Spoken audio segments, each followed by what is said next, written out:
So, students, today we are in this video going to learn about systematic analysis of oxygen-containing compounds.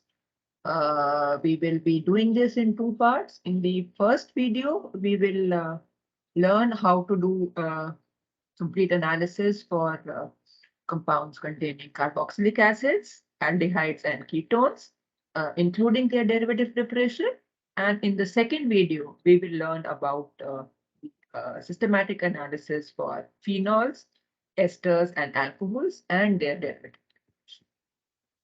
So at the outset, if you see, this is your syllabus, the qualitative analysis of organic compounds containing simple functional groups, carboxylic acids, phenol, carbonyl compound, esters, and alcohol, isolation of caffeine from tea leaf, and estimation of aniline by acetylation or the bromide-bromide method.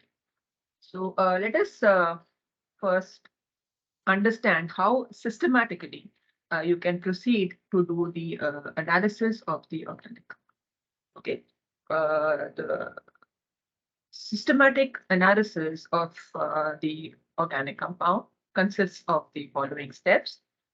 First is the preliminary investigations, okay, which includes the physical characteristics, the color, the odor, and then the solubility test, and then the ignition test or the flame test. Then knowing something more about the compound, whether the compound is unsaturated or it has an easily oxidizable group. Then determining the melting point or boiling point of the compound, and then doing the functional group classification tests.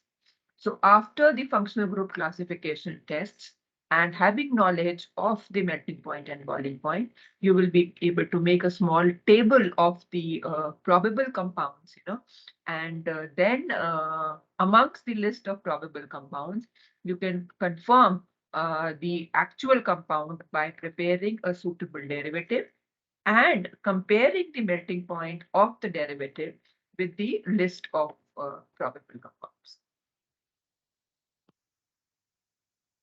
So the first thing that you look at when you get an unknown compound is what is the physical state of the compound, whether the compound is a solid or it is a liquid compound.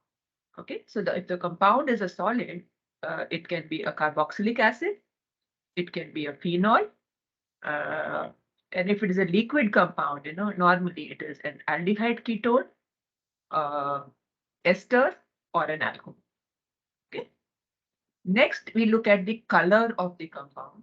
So the simple monofunctional compound that you're given, you will see if the compound will normally be colorless, and it includes the list of acids, alcohol, phenols, esters, aldehyde ketones. As I said, simple monofunctional compounds, aliphatic or aromatic, they are normally colorless because their electronic transitions uh, do not fall in the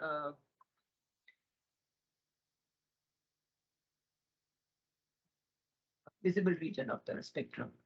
Next is the odor of the compound. If you see that if the compound does not have a characteristic odor, then it would be a carboxylic acid, phenol, or aldehyde or a ketone. And if it has a fruity smell, then your compound is likely to be an ester. Next, going on to the ignition test or the flame test, you have to take a clean metal spatula. Take 5 milligrams or 2 drops of the liquid compound on that and heat it directly on the flame until the compound has completely burned. You look for what kind of flame you get when you are doing the burning or when you are igniting the compound. If you get a non-sooty flame, the compound is aliphatic. And if you get a sooty flame, the compound is aromatic. Please understand the soot is because of the extra amount of unburned carbon due to high carbon to uh, hydrogen ratio. No, these compounds which are aromatic will give you a soot. But if you get a sooty flame, the inference that you draw is that the compound may be aromatic because there are several aliphatic compounds like the alkynes, the alkenes, and the several halohydrocarbons because they have high carbon to hydrogen ratio. They also burn with a sooty flame. Uh, Next is the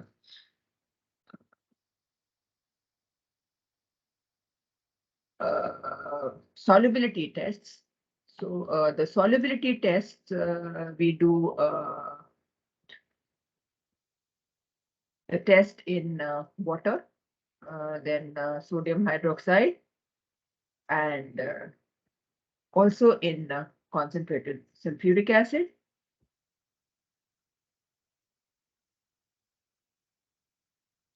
Uh, First is the solubility in water. You will take 0.1 gram of the compound, uh, add 3 ml of water, and shake. See if the compound is soluble in cold. If it is not soluble in cold, then you can heat the aqueous solution on the flame directly and see if it dissolves in hot.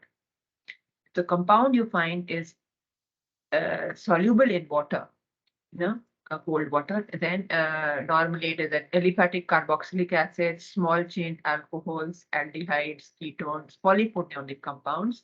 But the insoluble compounds will be mainly aromatic compounds, which will be, say, aromatic esters, long chain alcohols, aromatic aldehydes, and ketones, which will be insoluble in water. Okay. So next you see the solubility in NaOH because the solubility in NaOH helps you categorize the compound as acidic or alkaline. If the compound is soluble in NaOH, you say that the compound is acidic in nature. It can be a carboxylic acid or it can be a phenol. Now, how to test whether a compound is soluble in alkali or not? So it is not that you take the compound, and add alkali and shake it and see if the compound dissolves. Normally, organic compounds do not react that fast. So ideally, how you should proceed with this test is that you take 0.1 gram of the solid or 2 to 3 drops of the liquid compound and add 3 ml of 10% sodium hydroxide solution and shake it. Take the supernatant liquid in another test tube and add conc HCl. If you see a precipitate being formed, it indicates that a compound was soluble in alkali, and you say that an acidic group is formed. That acidic group can be carboxylic acid. If on acidification with conc HCl, you do not get the dissolved compound back, then you say that the compound is insoluble and it is a neutral compound. Okay. So in case your compound is neither soluble in water nor in alkali, then you test the solubility of the compound in concentrated acid. Okay. Take again 0.1 gram of the compound or 2 to 3 drops of the liquid and add 3 ml of concentrated sulfuric acid and shake. If the compound is soluble, it is clear that the compound is an alcohol, ester, aldehyde, or ketones. Now you can understand, for example, alcohols. They will dissolve in concentrated sulfuric acid and not in water because of the formation of the oxonium salt. Likewise, carbonyl compounds will dissolve in concentrated acid because of the formation of the oxonium salts.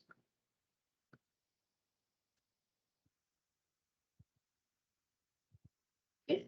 Next, to know more about the compound, we do the unsaturation test. The first test in this category is the Bayes reagent test.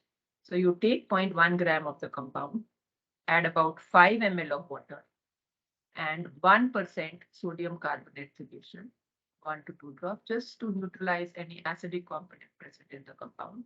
Then you add 2% very dilute solution of potassium permanganate, solution, the diagonal solution of potassium permanganate, 2 to 3 drops. Look for immediate discharge of pink color of potassium permanganate and appearance of brown precipitate of manganese dioxide. It immediately confirms that the compound either is unsaturated or it has an easily oxidizable. Let us see the chemistry of the test. If you see here, if you have an unsaturated compound on addition of aqueous potassium permanganate, the decolorization is taking place because of the formation of the diol, and the brown precipitate is because of settling of manganese dioxide. If, however, you have an easily oxidizable group in this category of oxygen containing functional group, an easily oxidizable group can be aldehyde.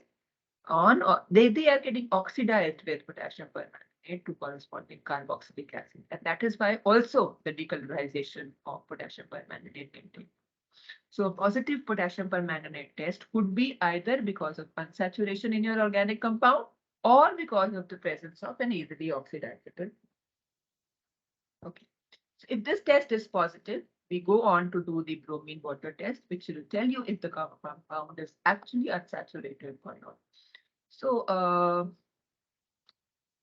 you take 0.1 gram of the organic compound, add 5 ml of water, and 2 to 3 drops of bromine solution, and shake well. There is no decolorization. It confirms that the compound is saturated or it has an easily oxidizable group, like it can be, as I said, it can be benzaldehyde. Okay. If there is a decolorization taking place, without evolution of HBr, then you say that the compound is actually unsaturated, and that is happening because of addition of bromine across the double bond. You know that you have a dibromo compound in case of alkenes and a tetrabromo compound, alkyne, which leads to decolorization. There is a third possibility also, and that is when you have a phenol. So phenols, being activated nuclei, when you subject them to bromination, they undergo nuclear bromination to form a tribromide. And along with that, HBr will be eliminated. So if you are doing this test in aqueous solution, the HBr being soluble in water, then you will not be able to see evolution of HBr. If, however, this test is not being done in aqueous solution, for example, here, if in case your compound is not soluble in water, then you have to dissolve your compound either in CCl or in acetic acid. Okay. In that case, you have to dissolve bromine also in CCl or acetic acid and proceed with the bromine solution. In those cases, HBr evolution will be. If, however, you have taken aqueous solution of the compound, the HBr evolution. Just to summarize, if you're getting a white colored precipitate with or without evolution of HBr, it confirms the presence of phenol.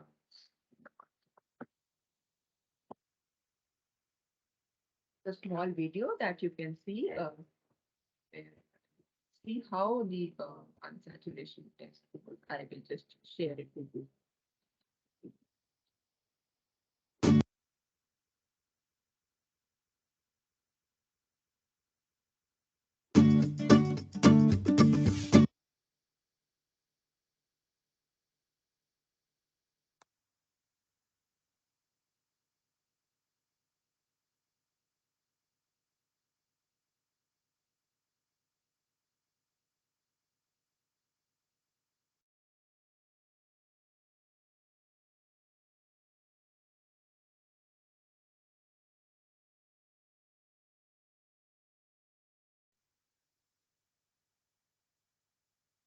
Now you can see this test. That's the test for unsaturation.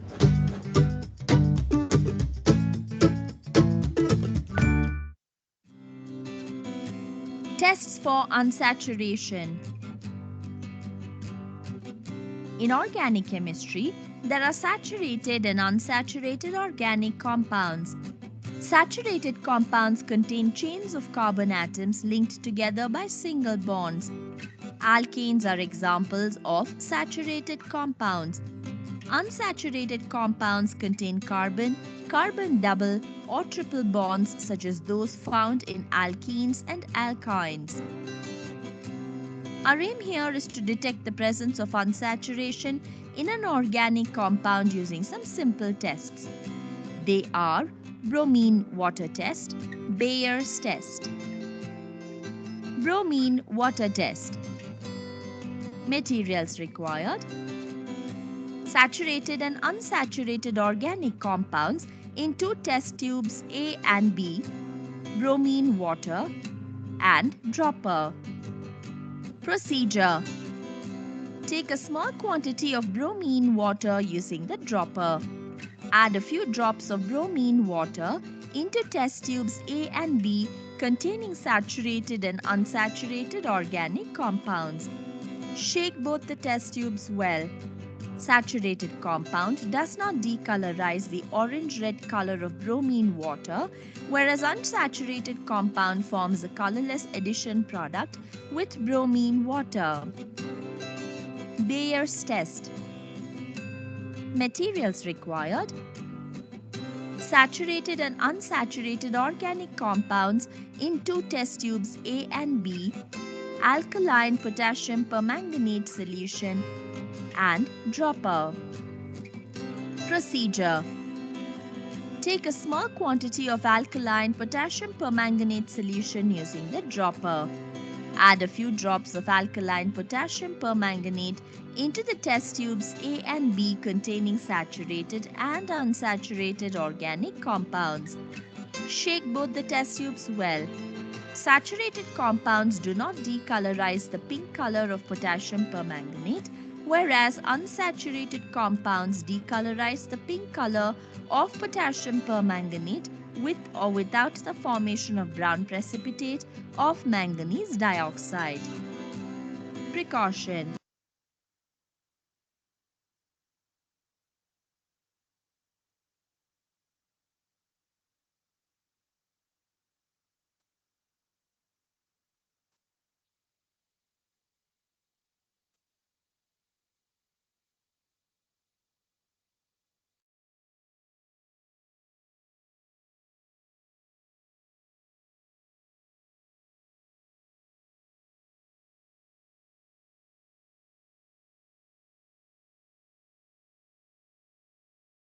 Okay, so now you have seen the test for unsaturation, the video. Let us proceed further.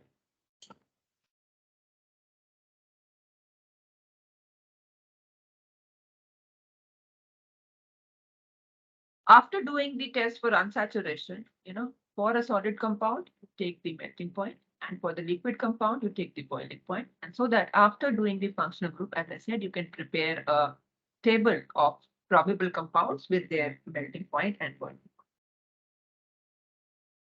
Now let us go to the functional group test. First, the test for carboxylic acids. Now, carboxylic acids are acidic compounds.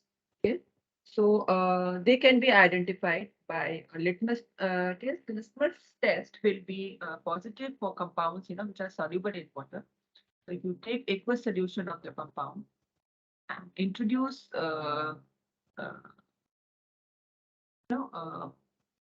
this solution to a few drops of the blue litmus solution, or put blue litmus paper inside your aqueous solution of the compound, immediately you will see that the blue litmus will turn red. This indicates that the compound is acidic in nature. Carboxylic acids and polynitrophenols are compounds which are likely to give this positive test. Please understand the chemistry behind this test. Litmus is actually a dye which is red in color, below pH of 4.5, and is purple when it is in the neutral pH, and it is blue in color at the pH greater than 8. So when you dip the blue litmus paper in acidic solution, it will turn red.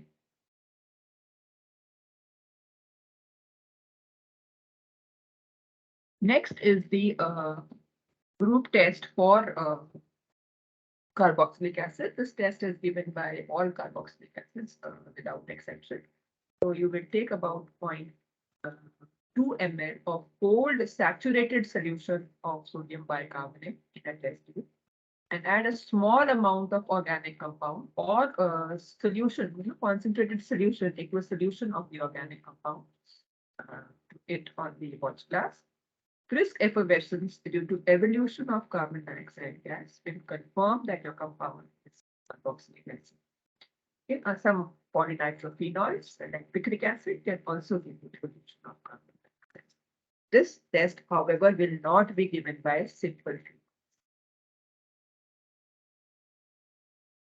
phenol or isocyanates will not be used. Let us see the chemistry of this test. You know that bicarbonate reacts with carboxylic acid to liberate the carbon dioxide gas, which is giving you the effervescence. Of course, the sulfuric acids can also give you the similar reaction, evolving carbon dioxide. However, sulfuric acids we are not giving you for analysis in the laboratory.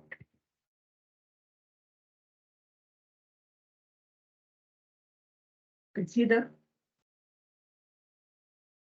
picture here. This is the negative test, and you see the brisk effervescence here due to evolution of the carbon dioxide gas here. Let's see.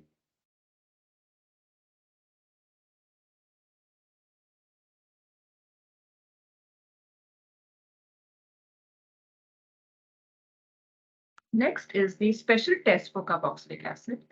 This is called the fluorescein test. This fluorescein test is used to distinguish between the monocarboxylic acids and those dicarboxylic acids which can form the cyclic anhydride. So you can take 0.5 grams of the organic compound in a dry test tube, add equal amount of resorcinol and 1 to 2 drops of concentrated sulfuric. Use the contents, cool, and then add 4 ml of 5% sodium hydroxide solution and dilute with equal volumes of water. Okay.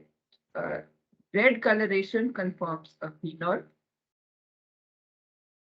have reacted with your monocarboxylic acid.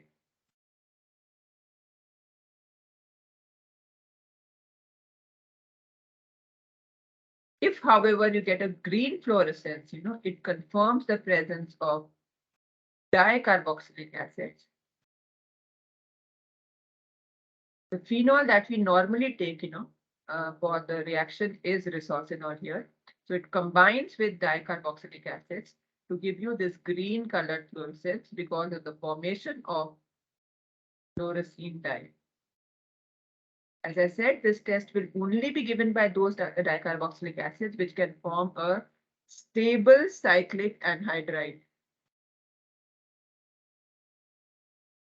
Let me show you the reaction here. You see, dicarboxylic acid like phthalic acid, like succinic acid, in accordance with Planck's rule that 1,4-dicarboxylic acids, they form a stable cyclic anhydride. It has to be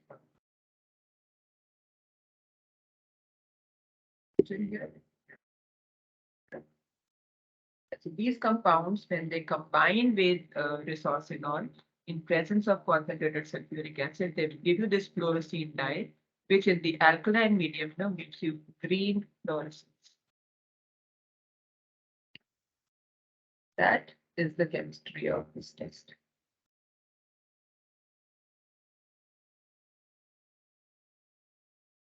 Let us see the video to see the fluorescein test, or also, this is the same as the thallium test, which you will also be doing again in phenol. I will share the video with you, and you can see how this test actually is performed.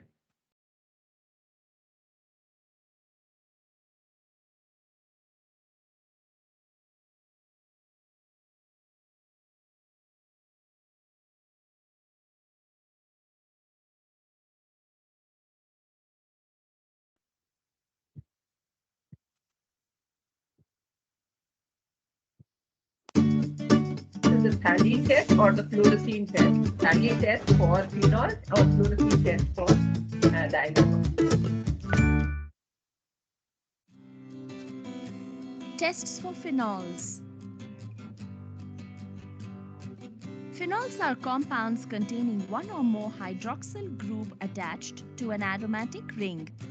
The simplest phenol is carbolic acid, having the formula C6H5OH. It is a white crystalline solid. Other examples are ortho, meta and para cresols, catechol and resorcinol. Our aim here is to identify phenol using some simple tests. They are litmus test, ferric chloride test, Lieberman's test, phthalene dye test. Litmus test. Materials required: organic compound, moist blue litmus paper and spatula. Procedure: take a small quantity of organic compound using a spatula. Place it on the moist blue litmus paper taken in a watch glass. Phenol is a weak acid. It turns the color of blue litmus paper red. Ferric chloride test of organic compound using a spatula. Add it to a small quantity of nucleation of a complex. Water, sodium hydroxide solution. Take a small quantity of sodium nitrite crystals in a test tube. The sodium nitrite crystals using another dropper. Add a few drops of concentrated sulfuric acid to the test tube and shake the test tube well. Phenol on reaction with sodium nitrite acid, color on treatment with water. Sodium hydroxide solution to the test tube. The red color in phthalene dye test. Materials required: organic compound, phthalic anhydride, concentrated sulfuric acid, dilute sodium hydroxide solution, test tube, spatula, dropper and water bath. Procedure: take a small quantity of organic compound in a test tube. To this, add a small quantity of phthalic anhydride using a spatula. Using a dropper, add a small quantity of concentrated sulfuric acid to the test tube. Heat the contents of the test tube in the water bath and cool for some time. Now, pour the reaction mixture carefully into a beaker containing dilute sodium hydroxide solution. On heating, phenol reacts with phthalic anhydride in the presence of concentrated sulfuric acid to produce phenolphthalein, which is colorless. Phenolphthalein gives pink color with sodium hydroxide solution. Precautions: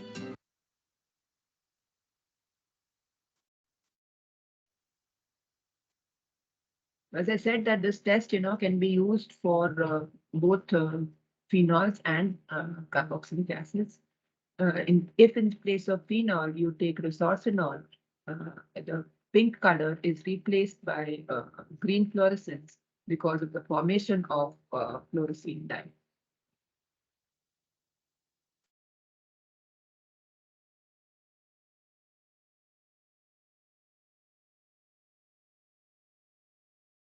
So, having seen that, let us the oxalic acid test is a special test. If your compound is an oxalic acid, it's a dicarboxylic acid, but because it cannot form a stable cyclic anhydride, it will not give you the fluorescence. So there's a special test for oxalic acid that is nothing but the potassium permanganate, titrometric analysis that you have done in organic labs. If you acidify 1 ml of your organic compound with 2 normal sulfuric acid, warm it, and then add 2 drops of dilute potassium permanganate solution. The instant discharge of pink color will be seen, and this will confirm the presence of oxalic acid. Let us see the chemistry of the reaction here. The potassium permanganate is an oxidizing agent. In the acidic medium, it will oxidize oxalic acid to carbon dioxide and itself gets reduced to manganese sulfate. And that is why you have that decolorization of potassium permanganate taking place.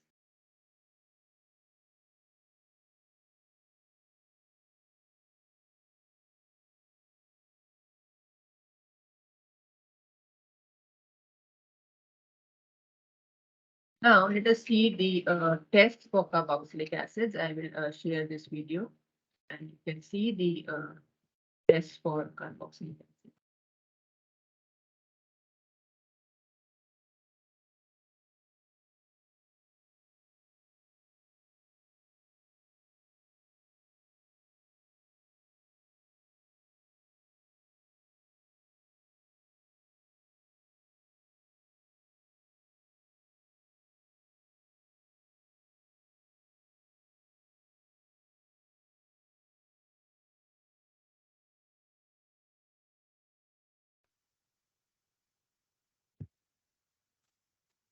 Now please see the test for carboxylic.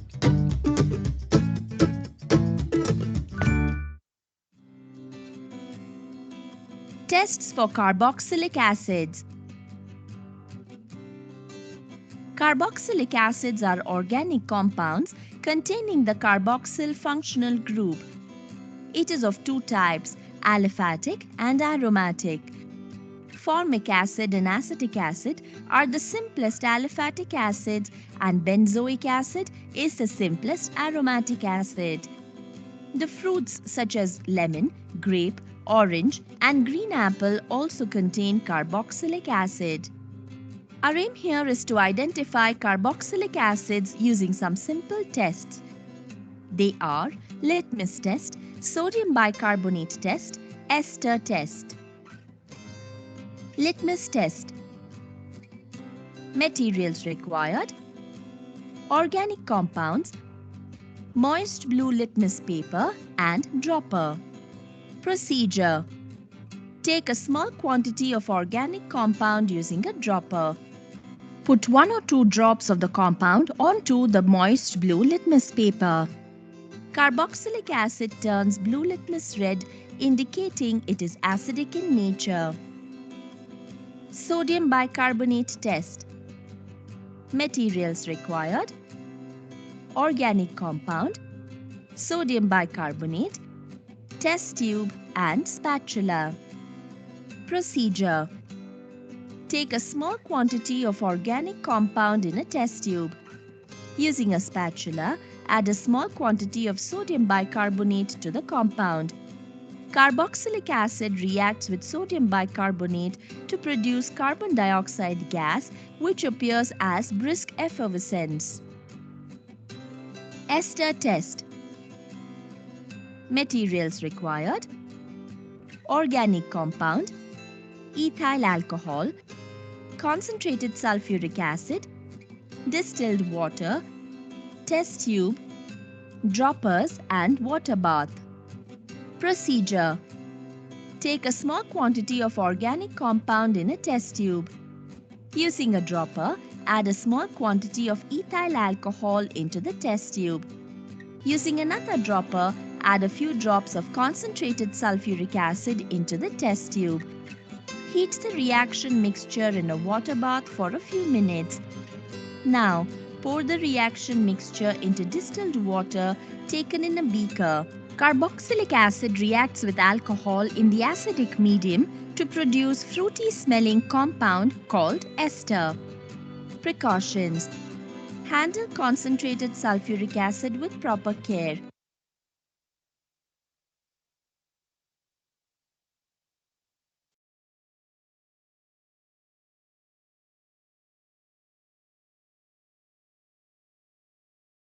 Okay, so now you have seen the tests for carboxylic acids. Now we will go to the spot tests for carboxylic acids.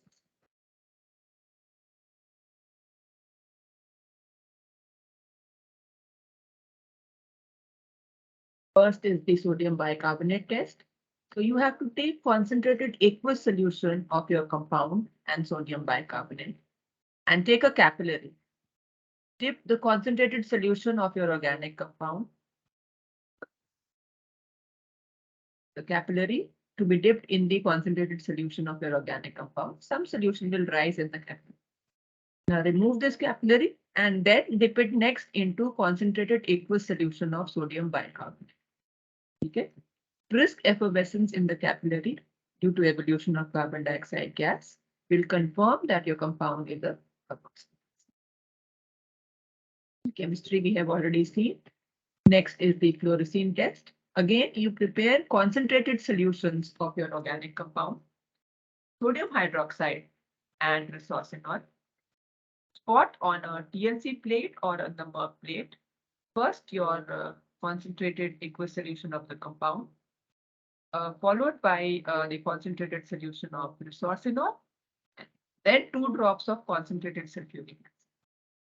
You heat the TLC plate at 120 degrees centigrade in the oven for about 40 to 50 seconds and scratch the silica gel from that spot and transfer it to a test tube containing sodium hydroxide solution.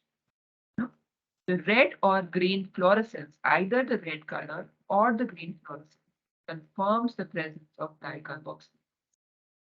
Take phenol, you will get red color, and if you take resorcinol, you will get green fluorescence. The chemistry we have already discussed. Next is the functional group test for aldehydes and ketones. The group test is the 2,4-DNP test, the 2,4-dinitrophenyl hydrazine test. You have to take 0.2 ml of the organic compound in a test tube or in solution in alcohol. It's always better to work with solutions because solutions react faster. So you take the dilute solution of your compound in alcohol at 3 to 4 ml of DNP reagent in water or alcohol. So if your compound is soluble in water, prepare the solution of your compound in water. If it is insoluble in water, prepare the solution of the compound in alcohol. And accordingly, you will add 2,4-DNP in water or alcohol. Allow the mixture to stand for about 5 to 10. If you get an orange or yellow colored precipitate in cold, fine. Otherwise, heat the contents on the boiling water bath for 5 to 10 minutes. You can allow it to. On cooling, you may get a yellow or orange precipitate. There is no orange yellow precipitate. Even on cooling, then you can drop small ice crystals in the test tube and then see if you get an orange or yellow precipitate. Do not add ice in excess because in that case what will happen is your 2,4-dinitrophenyl hydrazine can come. Why we have added a crystal of ice is because sometimes 2,4-dinitrophenyl hydrozones are soluble. And so by adding a little bit of ice, 2,4-dinitrophenyl hydrozones crystallize down. So now let's see the chemistry of this test. This you have done in theory in the last semester. So 2,4-dinitrophenyl hydrazine will react with your carbonyl compound, aldehyde or ketone, and it will form a 2,4-dinitrophenyl hydrazone. Because of the extensive conjugation in the compound, these compounds are highly colored. Okay, so if it is an aromatic compound, R is aromatic, these compounds will be bright orange color, and if it is an aliphatic compound, they will be yellow.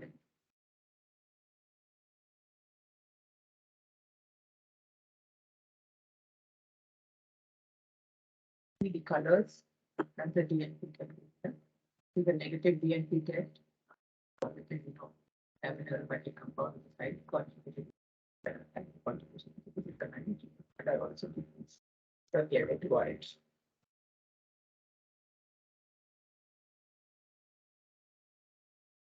So a positive DNP confirms that you have a carbonyl group. That carbonyl group can be aldehyde or it can be ketone. So the following tests will confirm whether you have an aldehyde. A negative DNP test means that you do not have either aldehyde or ketone, so you need not proceed further. So assuming that your compound gave a positive DNP test, how do we confirm that it's an aldehyde or the tolerance test first? The tolerance test is to confirm the presence of an aldehyde. What you do is you take 0.2 ml or a few drops of the organic compound. Add 2 ml of freshly prepared products reagent to this in the clean test tube. And then you put this solution in a beaker containing about 150 ml of water. And bring it to heating on a oven. Do not boil it. Okay, so if you get a silver mirror deposited along the side walls of the test tube, it confirms that the compound is aromatic aldehyde or it can be aliphatic. If the test is negative, then it confirms that the compound is acidic. But please understand some of the aliphatic methyl ketones also give you a silver mirror because aliphatic methyl ketones, they are slightly more reactive as compared to the aromatic. Okay, the next is the Fleming solution test. The Fleming solution test will be distinguishing aromatic aldehyde from the aliphatic. Take 0.2 ml of the organic compound, 3 ml of Fleming solution, that is Fleming A and Fleming B, equal volumes mixed together, and clean test tube, and heat it on a boiling water bath for 5 to 10 minutes. You will get a red precipitate form, which confirms the presence of an aliphatic aldehyde. Okay, a negative test means an aromatic aldehyde confirmed, provided your tolerance test has been. Let's see the chemistry. The red precipitate of first oxide compound aliphatic aldehydes will be positive test. And this is the chemistry of the reaction.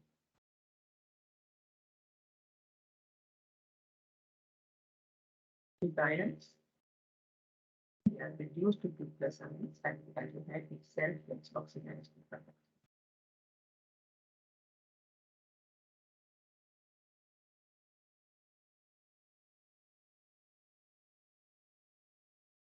I'm going to see the video for tests for aldehydes. And before we go, I will test for the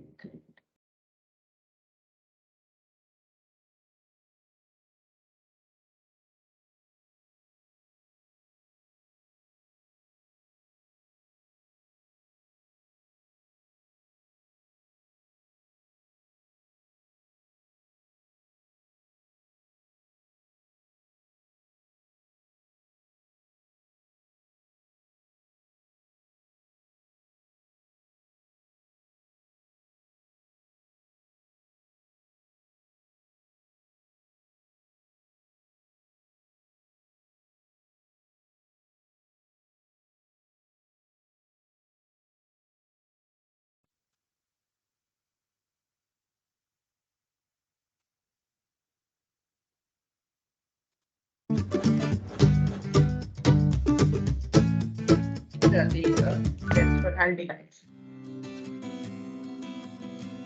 Tests for aldehyde. Aldehydes are organic compounds containing the formal functional group in which the carbonyl carbon is attached to a hydrogen atom and an R group. The R group may be an alkyl or aryl group. Aldehydes are formed by replacing hydrogen atom of a hydrocarbon by the formal group. The flavors of almond, vanilla beans, and cinnamon are due to the presence of aldehydes. Our aim here is to identify aldehydes using some simple tests. They are 2,4-dinitrophenyl hydrazine test, sodium bisulfite test, Schiff's test, Tollens test, Fleming's test, 2,4-dinitrophenyl hydrazine test. Materials required: organic compound, rectified spirit, 2,4-dinitrophenyl hydrazine solution, test tube and droppers. Procedure: take a small quantity of organic compound in a test tube. To this, add a small amount of rectified spirit using a dropper. Shake the test tube well to dissolve the compound in rectified spirit. Using another dropper, add a small quantity of 2,4-dinitrophenyl hydrazine solution into the test tube. 2,4-dinitrophenyl hydrazine reacts with the carbonyl group present in the aldehyde to form a yellow or orange precipitate of 2,4-dinitrophenyl hydrazone. Sodium bisulfite test. Materials required: organic compound with a cork, shake it well and leave it for some time. Aldehyde gives an additional product with sodium bisulfite, which is white crystalline in nature. Schiff's test. Materials required: organic compound, Schiff's reagent, test tube and dropper. Procedure: take a small quantity of organic compound in a test tube. To this, add a small amount of Schiff's reagent using a dropper. Schiff's reagent gives a characteristic pink or magenta color with aldehyde. Tolerance test. Materials required: organic compound, silver nitrate solution, dilute sodium hydroxide, ammonium hydroxide, test tubes, droppers and water bath.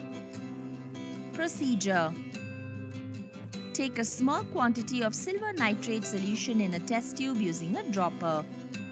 To this, add a few drops of dilute sodium hydroxide solution using a dropper. Silver nitrate reacts with sodium hydroxide to form brown precipitate of silver oxide. Using another dropper, add excess of dilute ammonium hydroxide to the precipitate and shake the test tube well. The precipitate dissolves in ammonium hydroxide. Now, using a dropper, add a small quantity of organic compound to the test tube. Heat the test tube in a boiling water bath. Aldehyde reduces silver ions in the test reagent to elemental silver, which is accumulated on the inner surface of the test tube, producing a silver mirror. Fellings test. Materials required: organic compound, Fellings solution A, Fellings solution B, test tube, droppers and water bath. Procedure: take a small quantity of organic compound in a test tube. To this, add a small amount of Fellings solution A using a dropper. Using another dropper, add a small quantity of Fellings solution B into the test tube. Heat the test tube in a boiling water bath. Aldehyde reduces copper-2 ions present in the test reagent to red precipitate of copper-1 oxide. Precautions: handle reagents with care. Heating should be done in a water bath.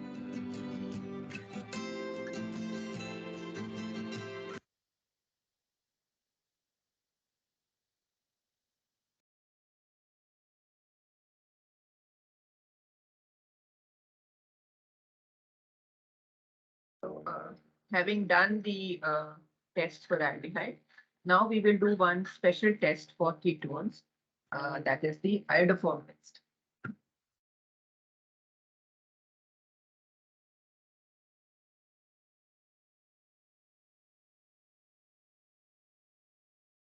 Iodoform test is a special test which is given by methyl ketones.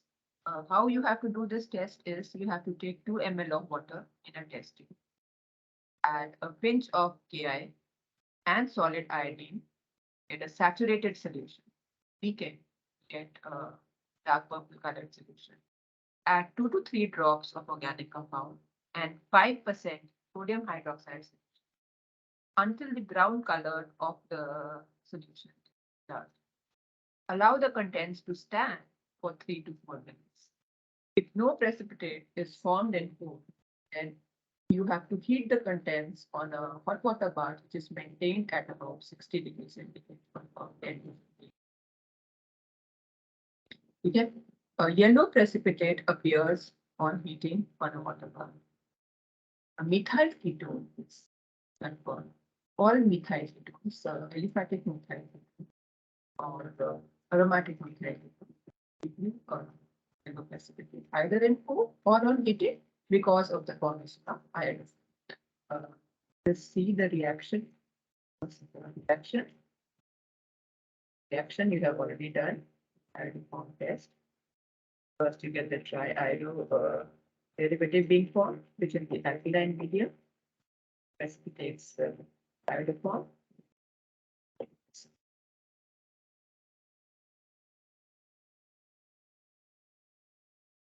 Please remember, we have done this already. This reaction will also be done by compounds which have either a CH3CO group or a potential CH3CO kind of compounds or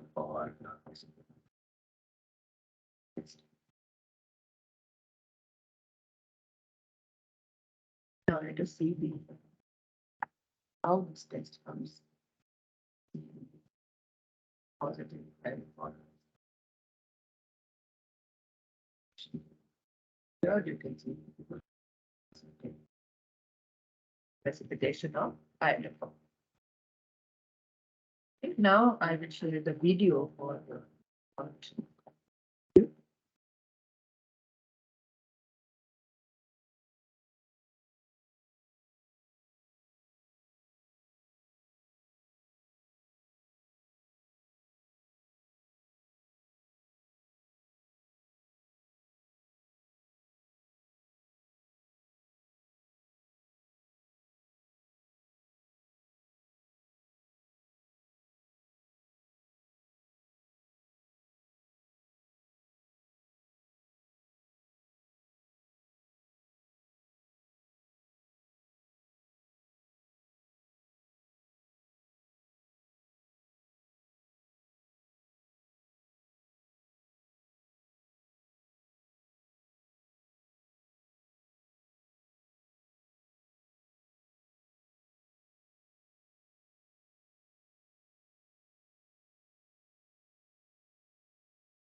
The amounts may be different from the amounts that I have given you, but see the procedure and how the instrument will be handled. That is important, and how you get the test. Get a feel of how the iodoform comes, how it goes.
They are heating the solution in the hot water bath, and they will be adding iodine on top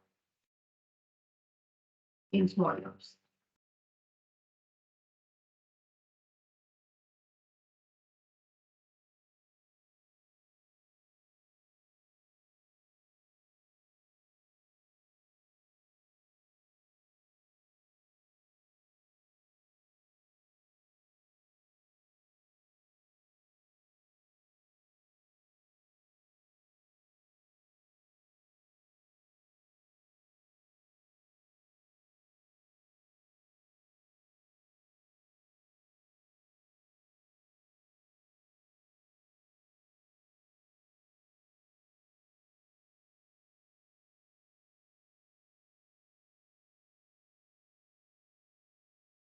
They've taken the compound, they have added the base.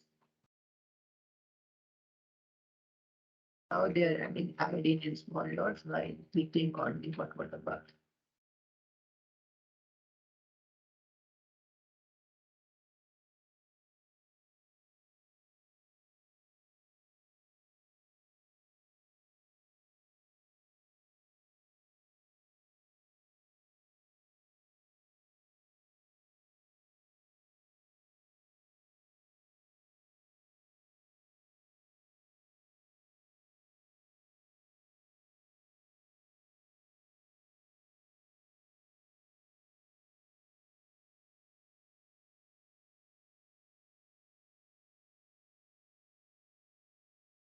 You can see that yellow solid is forming on the walls as iodine is reacting.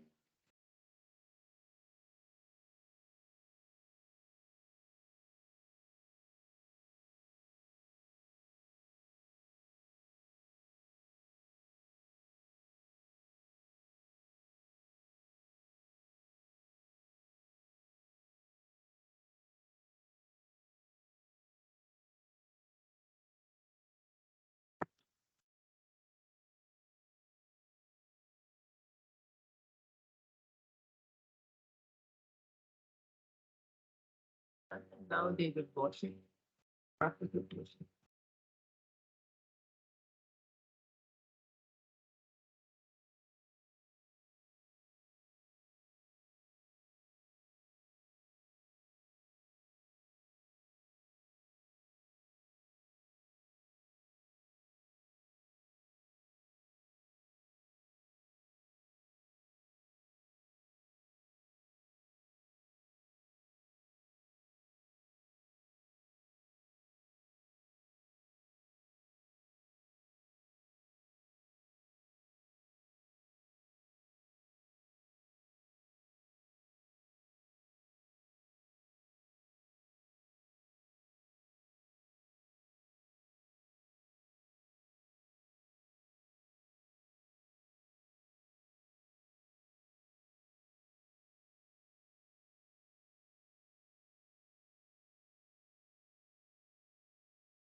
Here you can see the beautiful yellow iodoform solid, since you are only doing a qualitative test and not a preparation, so you will not have to do the filtration.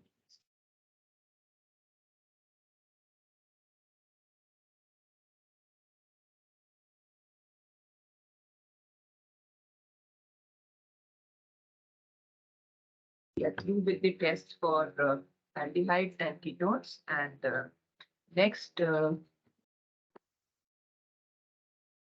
we do the spot test for the aldehyde and ketones. First is for the NP test.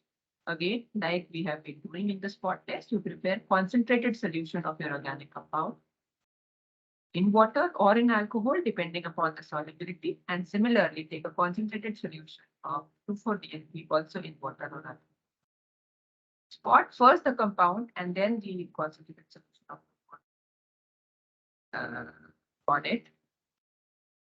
Red or orange precipitate in cold, or if you don't get anything in cold, then you may heat the KFC plate and oven preheat it at 120 for 3 to 4 minutes. you will get an orange or red colored spot, which confirms the presence of carbon. Now, this test, will work well for aromatic aldehydes and ketones. And if I take methyl ketones, they require heating for a long period of time, so may not give you the spot text. Next is the Fleming solution test. Again, spot on a TNC plate, concentrated solution of the compound. If it is a liquid, then it can be spotted directly. And if it is a solid, then concentrated alcoholic solution. Then a mixture of Fleming A and Fleming B can be prepared. Then you add 1 to 2 drops of Fleming solution to the spot and then heat on a water bath on a oven which is preheated at 120 degrees or 120. Red colored spot, it confirms the compound.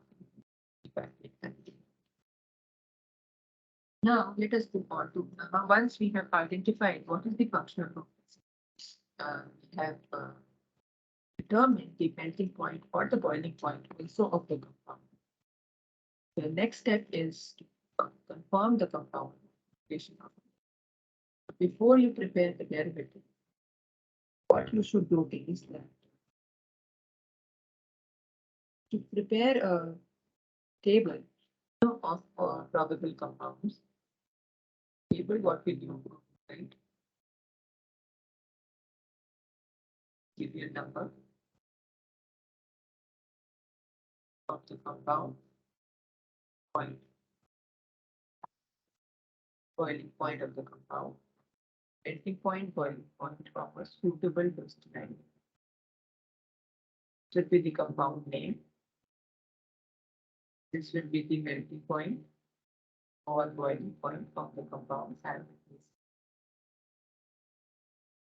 And here will be the melting point of a common crystalline derivative. So what are the derivatives that you can prepare for carboxylic acids and what are the derivatives of aldehydes and ketones? That is what we can now see. Carboxylic acids, we can prepare amides. You can take 1 gram of the carboxylic acid in a dry china dish.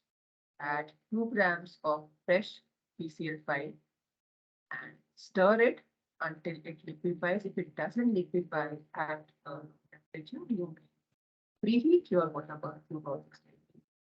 Stir your china dish with that. When it liquefies, you can drop files, take it outside the lab. This amide preparation is done outside the lab because PCl5 also evolves fumes, which can be disturbing. So then you add drop wise concentrated ammonia. Okay. You will see that the contents will solidify. Once the contents have solidified, diluted with excess of dilute sodium bicarbonate, that is to dissolve any unreacted acid which is present. And bicarbonate is added until all the effervescence steam, indication that your carboxylic acid has disappeared. Filter that precipitate, wash it well with water, dry it, and recrystallize it from aqueous alcohol. Then dry it and record the melting point of the reactions. Let us see the chemistry of the reaction. So you know that a carboxylic acid react with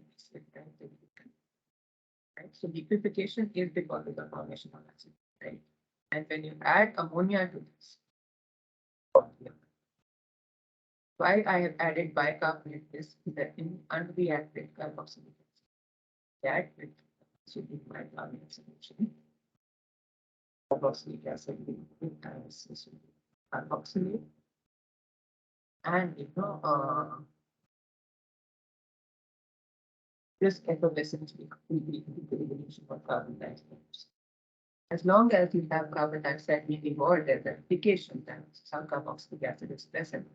when the carbon dioxide emission stops, you can stop adding solution and filter your precipitate.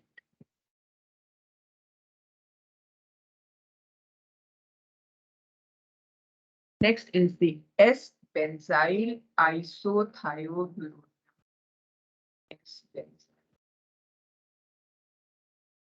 Isothiochronium salt.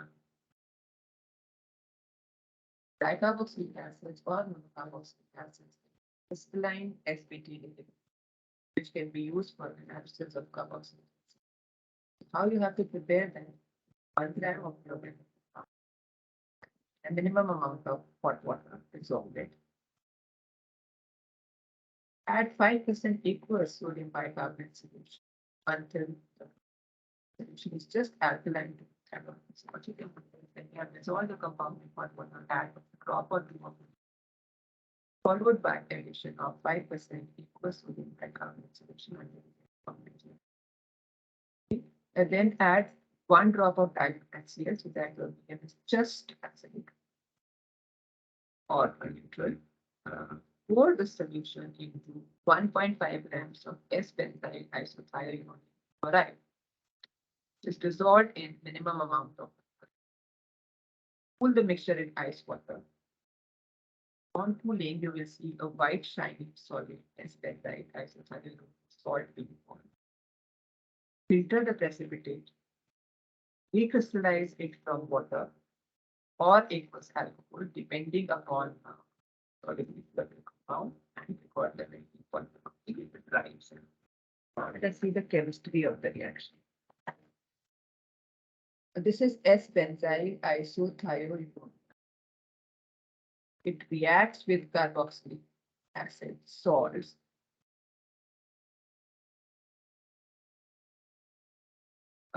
in mildly alkaline conditions. Form S-benzyl isothiochlorine carboxylate. That is your SBT. That white recipe.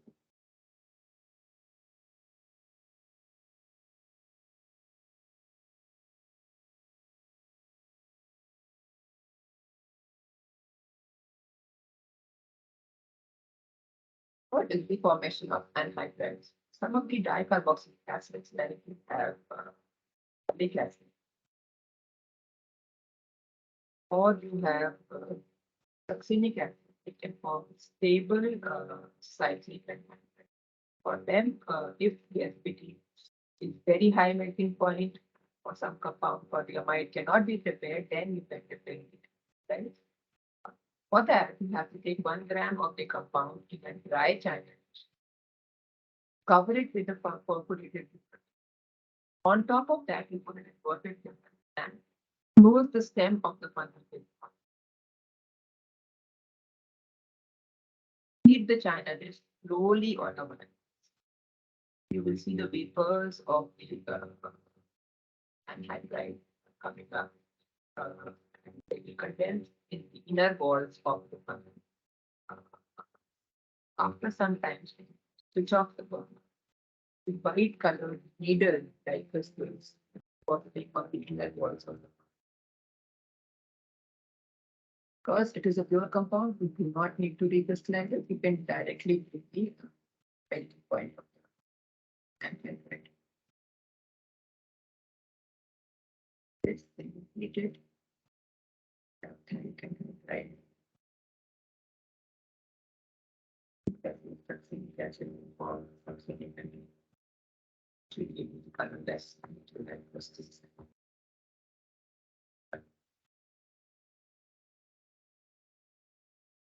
Next is the preparation of the derivative for aldehydes and ketones. For dinitrophenide hydrozones can also be used as derivatives for aldehydes and ketones. For water soluble compounds, take 1 gram of the organic compound or 1 ml of the 10 to 10 ml of CNP reagent in water if it is a water soluble compound. Shift. No precipitate is formed in cold, then warm the contents on hot water bath for about 10 minutes. Cool and allowed to stand for 5 minutes. If still no precipitate is formed, I have told you because you can drop crystal of ice in them. Fatty compounds sometimes, because of their solubility. If you put a crystal of ice for precipitation. For water insoluble compounds, you take 1 gram of the compound or 1 ml of the compound, add 2 to 3 ml of alcohol, then add 10 to 12 ml of DNP reagent alcohol, and then repeat the same procedure. Any coloration or any precipitate from yellow to deep yellow to orange, is for the formation of glucodienic glycol. Then filter the solid, add suction, wash it first with very dilute HCl and then with water, dry it, and then directly take the melting point of right sample. If the melting point of the sample does not correspond to expected melting point, then you will be crystallized.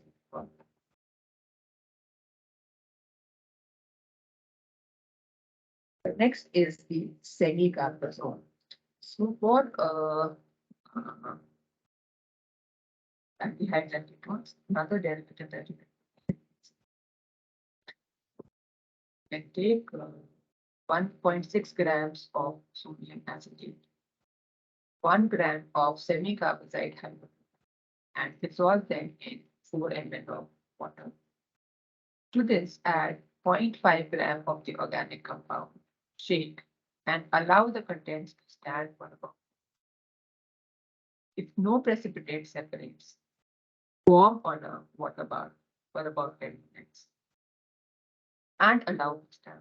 If there are no precipitates still being formed, you can scratch the walls of the test tube with the glass balls. The colorless crystals of semi-carbazole.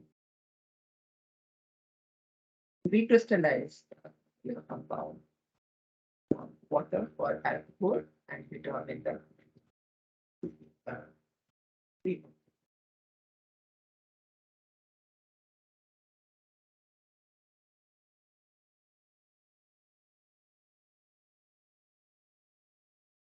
It react with semi-carbazide and it forms semi-carbazide. Just remember that.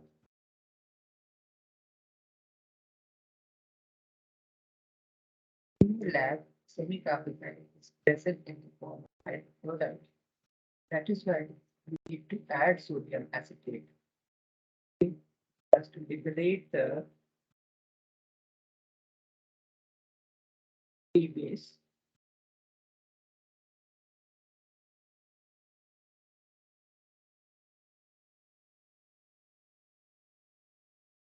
Which can then combine with carbon for the condensation curve.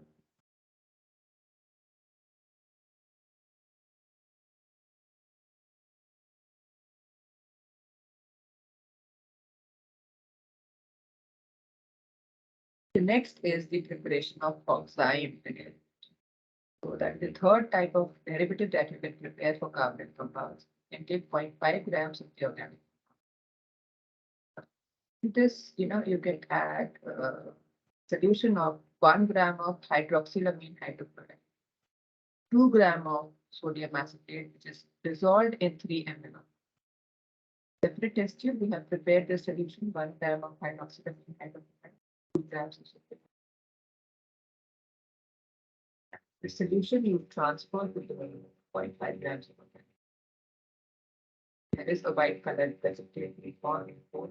Otherwise, you have to form the contents for 10 minutes on the water bath. You get colorless crystals of oxime. Filter the contents, recrystallize the heat sample, dry it, and take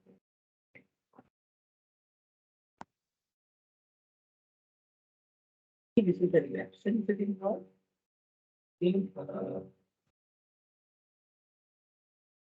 silicon hydrochloride.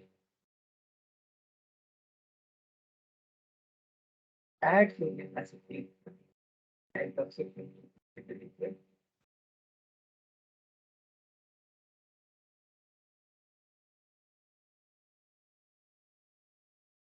this hydroxyl binding compound.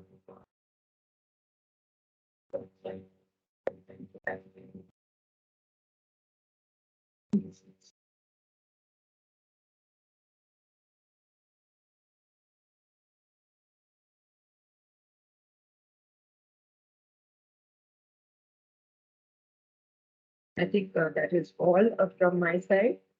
We have discussed the tests for carboxylic acids, tests for aldehyde ketone, and we have discussed the methods for preparation of derivatives for carboxylic acids and preparation of derivatives for aldehydes and ketones. The next video, we will discuss the tests for phenols, esters, and alcohols, and preparation of